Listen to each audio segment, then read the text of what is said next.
Bismillahirrahmanirrahim. Assalamualaikum warahmatullahi wabarakatuh. Kali ini kita akan coba membuat jadwal pertemuan online menggunakan Google Meet. Pertama kita masuk ke titik 9 Google Apps, kemudian kita pilih Google Meet. Selanjutnya di sebelah kiri kita bisa lihat New Meeting. Kita pilih New Meeting dan di sini kita memiliki tiga pilihan. Apakah kita ingin memulai meeting untuk waktu yang akan datang, atau memulai langsung meeting, atau membuat jadwal. Oke, kita pilih membuat jadwal. Kemudian di sini kita masuk ke Google Calendar. Karena kita akan membuat jadwal, tentu kita harus menentukan jadwalnya mulai dari tanggal kapan dan jam berapa. Oke, pertama kita masukkan dulu judulnya.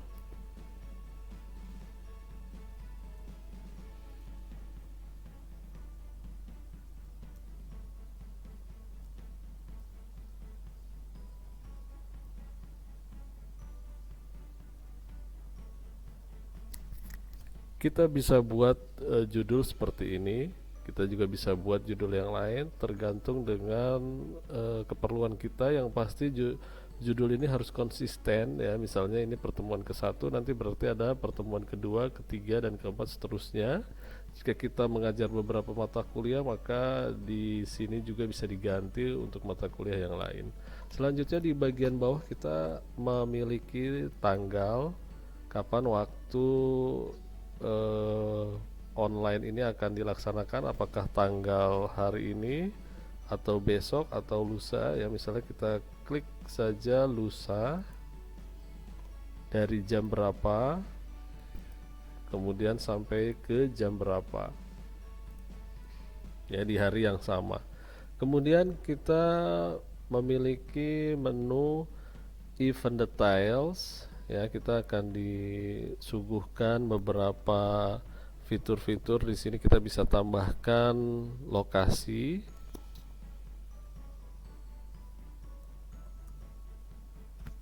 Misalnya saya berada di LPP Gorontalo ya. Kemudian di sini juga ada notifikasinya yang akan terkirim ke Google Calendar di handphone masing-masing jika handphonenya itu sudah tersinkron dengan Google Meet ya. Kemudian kita juga bisa pilih notifikasinya ini masuk ke email ya. Kita bisa pilih apakah masuk ke email atau ke notifikasi di Google Calendar, atau kita bisa pilih dua-duanya. Ada yang masuk ke email, ada yang masuk ke notifikasi ya. Waktunya misalnya 30 menit sebelum kegiatan akan ada notifikasi ke email atau ke Google Calendar ya. Kita juga bisa tambah notifikasinya, misalnya ini 30 menit sebelumnya, ini 10 menit sebelumnya, kita bisa tambah buat seperti itu. Kemudian di sini juga ada keterangan. Kita bisa tulis keterangan tentang misalnya mata kuliah bahasa Inggris semester ganjil tahun ajaran 2021-2022, atau semester genap ya tahun ajaran 2020 sampai 2021 ya. Di sini kita bisa tambahkan deskripsi, termasuk kita bisa lampirkan dokumen-dokumen, mungkin dokumen daftar nama-nama mahasiswa atau dokumen PowerPoint atau sebagainya, kita bisa lampirkan di sini. Kemudian di sini kita bisa masukkan tamu ya. Misalnya saya masukkan email email yang saya tahu, email mahasiswa saya atau email di sini kita bisa masukkan email. Kita bisa undang lewat email ya, email orang yang kita ingin ajak ke rapat ya, misalnya saja mahasiswa kita atau rekan kita atau murid kita, siswa kita. Kita bisa masukkan dia di sini. Tapi kita juga bisa berbagikan link. Kita bisa klik saja ini join with Google Meet. Kemudian nanti di sini akan ada linknya. Tapi kita juga bisa langsung saja di sini copy saja linknya. Nanti link ini yang akan kita bagikan ke teman-teman atau ke mahasiswa kita. Linknya ini kita copy kemudian nanti kita bagikan. Oke, ini kita tutup dulu. Kemudian setelah itu kita save, jangan lupa kita save. Kemudian ini ada informasi apakah undangan akan dikirimkan ke Google Calendar dari tamu. Kita bilang saja kirimkan.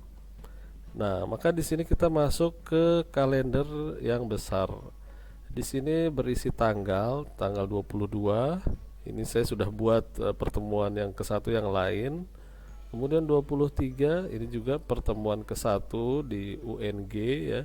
Kemudian tanggal 24 ini yang baru tadi kita buat pertemuan satu mata kuliah bahasa Inggris. Jadi sangat mudah membuat jadwal pertemuan ya. Kita bisa lihat di sini sudah ada tanda yang warna biru untuk pertemuan ke satu. Jika kita tambahkan lagi untuk pertemuan kedua, misalnya kita buat lagi schedule.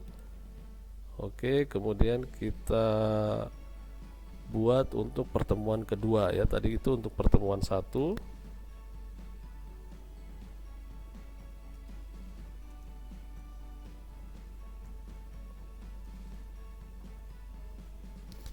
Misalnya seperti ini, kemudian tanggalnya kita rubah menjadi tanggal 25 ya. Kita langsung save saja. Maka nanti di kalender utama ini kita klik tanggal 25 akan ada pertemuan kedua. Selanjutnya kita ingin berbagi link. Misalnya kita ingin berbagi link, kita klik saja, klik dua kali mouse sebelah kanan, kemudian kita pilih yang ini untuk mengcopy linknya. Oke, kalau linknya sudah di copy, ini kita bisa langsung kirim ke peserta didik ya. Contohnya saya pastekan di sini. Ini bisa kita bagikan ke peserta didik atau ke siswa kita, rekan kita ya, sesuai dengan jadwal yang sudah kita tentukan. Nah, ini linknya contohnya sudah dibagikan seperti ini. Oke, terima kasih. Jika ada pertanyaan, silahkan tulis di kolom komentar. Jika suka dengan video ini, silahkan di subscribe. Semoga bermanfaat. Sampai bertemu di video berikutnya. Wassalamualaikum warahmatullahi wabarakatuh.